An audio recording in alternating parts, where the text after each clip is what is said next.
Bom, esse vídeo conta a história de uma viagem de moto que acabou se tornando uma aventura, cheia de desafios inesperados.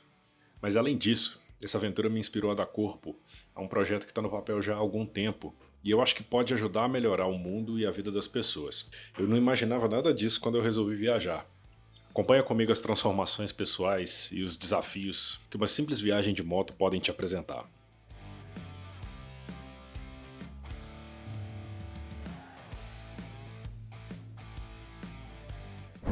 Bom, estou começando agora uma viagem dos sonhos. A ideia é ir para a Serra da Canastra, acampar num estilo meio autossuficiente. Estou levando comida, estou levando água, fogareiro e vai ser um acampamento num jeito que eu sempre quis fazer, que é usando rede em vez de barraca. Eu sonho com esse tipo de momento há bastante tempo. Venho pesquisando, comprando equipamentos. Finalmente comprei essa moto e fiz a revisão de 500 km nela ontem, né? Que é a revisão que me permite andar com um pouco mais de giro, podendo pegar a cidade. E eu tô aqui agora, na primeira hora desse dia, dessa viagem, às 6h20 da manhã, partindo em direção ao camping onde eu vou me hospedar lá em São Roque de Minas. A previsão é chegar lá por volta do meio-dia. Provavelmente vou encontrar bastantes desafios, por ser a primeira vez viajando com essa moto, por ela estar bem pesada, por um acampamento diferente, por estrada de terra que eu não estou muito acostumado a fazer. Mas eu acho que um dos maiores desafios eu provavelmente já enfrentei, que foi o de sair de casa e deixar todo mundo lá para trás. Ficar um tempo fora, principalmente longe da minha filha, é uma coisa extremamente difícil. E, bom, talvez eu já tenha vencido o maior desafio. Vamos ver o que essa viagem tem guardado aí para mim. Eu comentei logo no começo do vídeo sobre como essa aventura me inspirou a tirar um projeto do papel. Esse projeto, que já vem sendo comentado nas minhas redes. Aliás, se você ainda não me segue, @FranklinLucasOficial também lá no Instagram. Esse projeto é o de montar uma marca de cerveja sem álcool, que seja tão boa quanto qualquer cerveja com álcool, e que devolva a alegria de brindar e de beber uma boa cerveja àquelas pessoas que, como eu, tenham decidido não consumir álcool em diversas situações em que isso era comum. Uma delas é esse momento em que você está pilotando uma moto.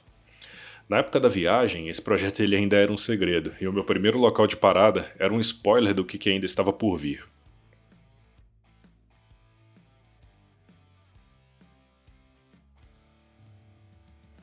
Eu espero que muito em breve venha fazer sentido o porquê que eu tenho um carinho tão especial por esse lugar e eu acho que ele vai fazer parte de uma história muito bacana daqui pra frente. Desafios na estrada até agora, apenas o trânsito urbano ali em Betim, até Mateus Leme, depois disso bem tranquilo. Um pouco de frio, tive até que colocar a capa de chuva para dar uma aliviada. O GPS da moto desconectou por algum motivo, mas fora isso tudo bem.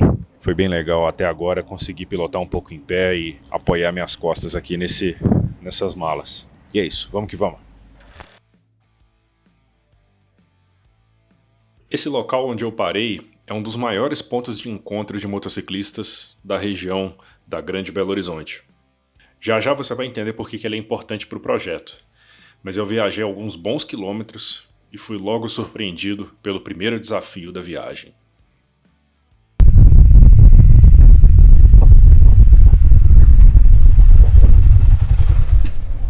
Bom dia. Bom dia. Ó, moço, o trânsito tá parado aí pra baixo, viu?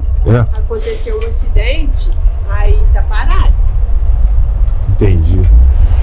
Você sabe em que altura que é que parou? Como que é? Em que altura que parou, você sabe? Há uns 3 km aqui pra baixo. 3 km? Você sabe se os dois lados estão bloqueados? Sim, é um caminhão de lenha. Não vou precisar do meu, não. Obrigado, viu? Nada, boa viagem, vai com Deus. Valeu. Esse acidente que bloqueou o caminho para quase todo mundo, ele só poderia ser contornado por um desvio que ia adicionar mais de 1 hora à minha viagem. Viagem essa que já estava com os minutos contados, porque eu só tinha aquele dia para chegar à canastra, aproveitar ela ainda com a luz do dia e voltar para o camping a tempo de armar meu acampamento ainda com a luz do dia. Esse desvio faria muitos dos meus planos irem por água abaixo, mas eu decidi arriscar e chegar até o ponto de bloqueio na esperança de passar por algum canto, já que eu estava de moto. Quando eu cheguei no local do bloqueio, outros 2 motociclistas estavam por lá esperando. Eu perguntei a uma delas se podia passar pela lateral, num trecho ali de mato fora da estrada, e ela disse que não sabia. Aí eu resolvi me dirigir ao policial que estava acompanhando as operações lá e perguntar se eu podia passar, né? E é nessa hora que a gente vê a quantidade de coisa boa que pode acontecer, mas as pessoas simplesmente têm medo de pedir, né? O policial foi super atencioso, me indicou um lugar que ele achava mais seguro e me autorizou a passar sem problemas. Era o primeiro desafio off-road da viagem. Logo eu avisei os demais motociclistas que estavam lá, né, da boa notícia. Fui na frente e eles me seguiram. Mais uma vantagem de viajar de moto, né?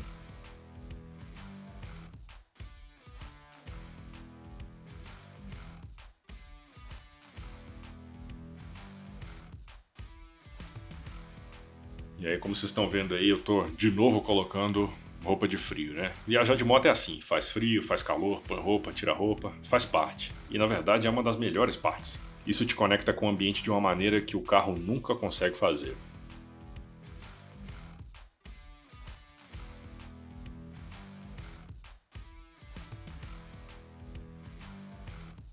Depois de mais de 300 km de viagem, 5 horas na estrada, eu ganhei o primeiro presente dessa viagem. Eu cheguei a São Roque de Minas e parti para a portaria 1 do parque. E esse é o primeiro momento que você se depara com a imensidão dessa cordilheira da Canastra, né? É uma visão deslumbrante que te lembra o quanto o mundo tem coisas de um tamanho que você quase duvida estar presenciando. Mas esse também era o último trecho de estrada pavimentada e eu logo seria confrontado com uma das coisas que mais me amedronta, que é o off-road. O caminho até a portaria da Canastra foi bastante desafiador, mas por um motivo que eu não imaginava.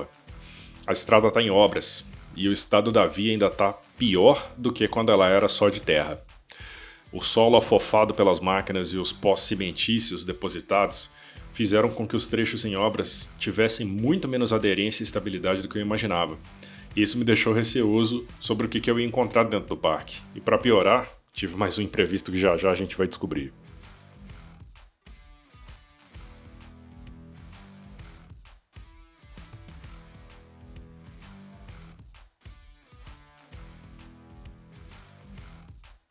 Por algum motivo eu desconfiei que as comidas e as bebidas que eu levei comigo pudessem não estar em muito bom estado, já que eu tive que mudar os planos e enfrentar o off-road antes do que eu imaginava. A surpresa: metade dos meus ovos tinham se quebrado e deixaram uma bagunça fedida na mala. Sorte que estava tudo reservado separadamente em sacos Ziploc, né?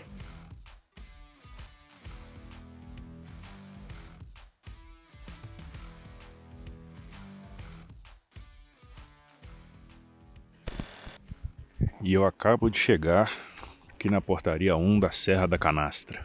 Às vezes eu sinto que a gente tem tão próximo de casa, né? Tem o quê? 4, 5 horas de viagem. Não considero que é muito tempo. A gente tem um dos lugares mais lindos que provavelmente tem no país ou no mundo. E ainda assim é tão difícil arrumar um tempo, né? Pra se propor pra vir pra cá. Mas eu tô aqui, caramba.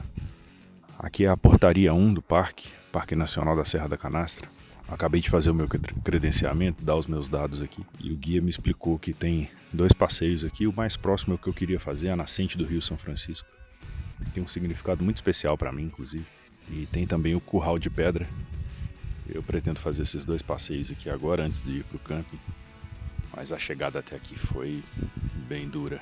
Tem alguns trechos ali que me lembraram as épocas que eu subia uns morrões de trilha, assim. E eu não posso dizer que eu tenho habilidade para isso, não. Mas passei sem cair, passei sem intercorrência nenhuma, com a moto totalmente pesada. Não era exatamente do jeito que eu queria vir, mas foi o que deu pra fazer, porque o cabeção aqui não se tocou que o check-in no camping era só a partir das 2 da tarde, e ainda são 1h20 e eu já tô aqui na portaria, né? Eu queria ter ido no camping antes, montado acampamento pra depois vir pra cá, mas cheguei muito antes. Aí o que me restou foi vir direto mesmo e fazer o passeio pesado. Bom que é um teste de estresse pra mim, pra moto, pra minha habilidade, mas é isso. Vamos ver como é que vai ser a chegada até lá agora. Vou tentar colocar a GoPro para carregar e ver se eu consigo filmar um pouco aqui.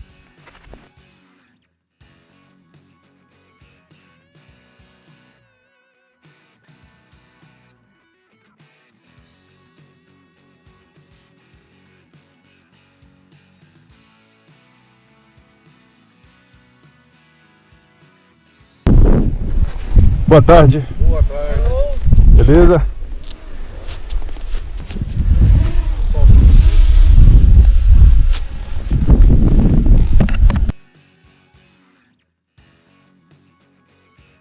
Nada de moto por aqui.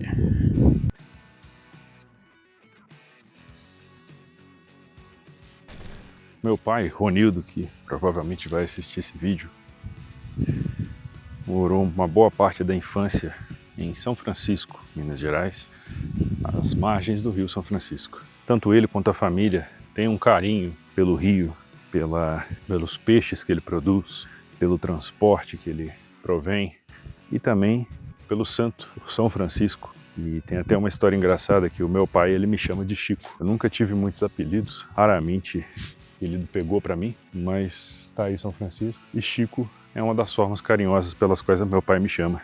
E a história disso é bem engraçada até, verdade.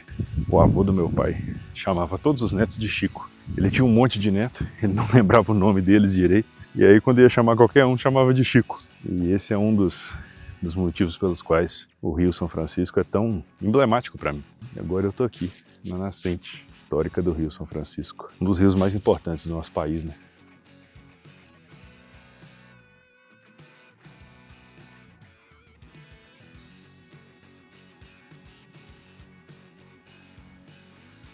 Nessa hora eu estava apenas apreciando a gratidão de poder estar vivendo tudo isso. Um dos grandes objetivos da viagem acabava de ser alcançado, mas eu não sabia dos desafios que ainda estavam por vir. O próximo desafio foi essa quase queda na areia. Foi quase, mas eu passei inteiro. Mas isso não duraria muito tempo. Acontece que aquele trecho de obras que eu achei difícil na ida tinha ficado ainda pior depois de um dia inteiro de trabalho de máquinas. Essa terra fofa, vermelha, era um obstáculo no meio do meu caminho e também de um casal de Santa Catarina que estava guiando um motorhome. E aí não teve jeito, eu caí. Sorte a minha de ter eles ali para me ajudar a erguer a moto e também para me ajudar a filmar essa videocassetada. Acabei de chegar ao camping, é um luxo, uma bela de uma varanda, uma cozinha completa aqui. Super bem equipada. Tem até um espaço na varanda para colocar a rede. Cabaninha.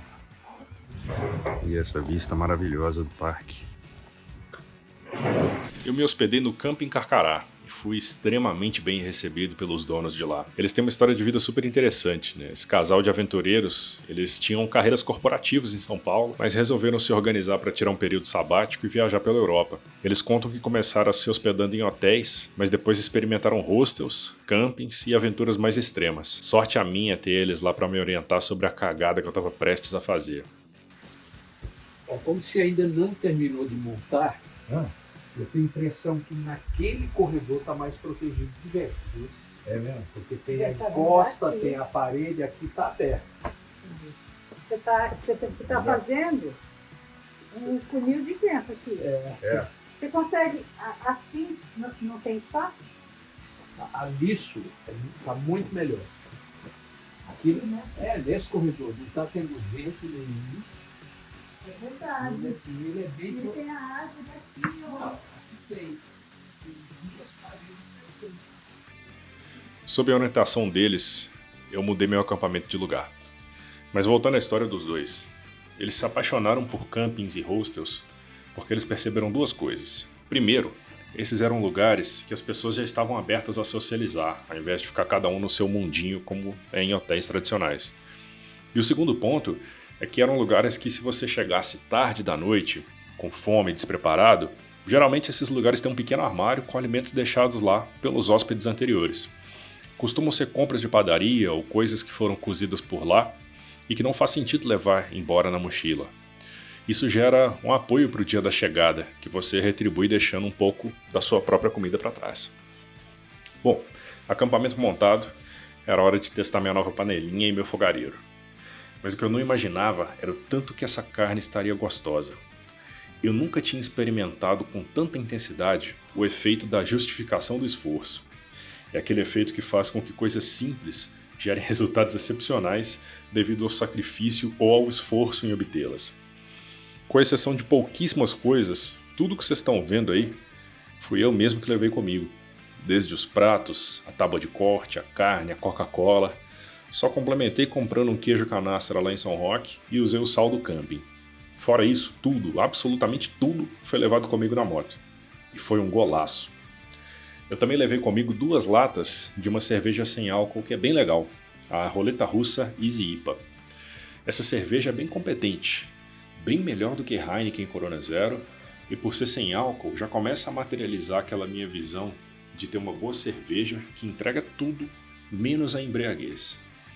E para mim é importante não se embriagar, especialmente em uma viagem como essa. Eu tinha pouco tempo para tudo, inclusive para dormir. Como eu sei que o álcool atrapalha a qualidade do sono, beber nessa noite aí poderia me fazer ficar muito mais cansado no dia seguinte, que ainda seria um longo dia de viagem de retorno para casa. Mas a falta do álcool não faz falta quando você consegue beber uma boa cerveja, com gosto de cerveja de verdade. E é aí que você me vê pegando a primeira das cervejas sem álcool que eu levei comigo. E assim eu passei aquele pedaço da noite, cozinhando, comendo, me deliciando com o melhor tempero do mundo, a recompensa do esforço.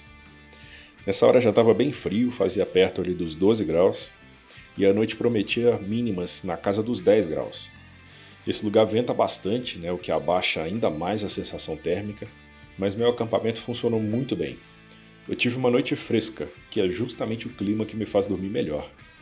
Para mim é sempre bom sentir um pouquinho de frio à noite. Nessa hora aí, eu consegui sentir uma grande gratidão por tudo que eu estava vivendo ali. E eu só consigo pensar que esse momento teria sido melhor se eu tivesse acompanhado da minha família ou amigos e se eu tivesse com o meu violão. Fora isso, eu cheguei bem perto do que se pode chamar de perfeição. Olha aí, a gratidão era tanta que eu agradeci até as vacas que fizeram o leite e a carne.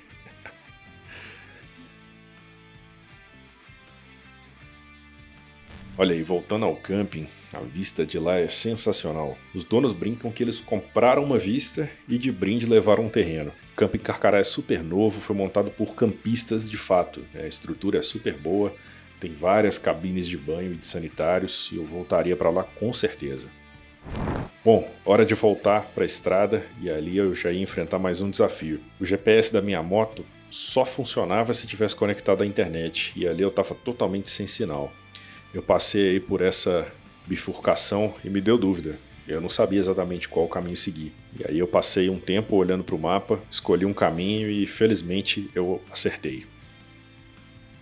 Assim eu fui cruzando mais um conjunto de vistas deslumbrantes até voltar ao asfalto.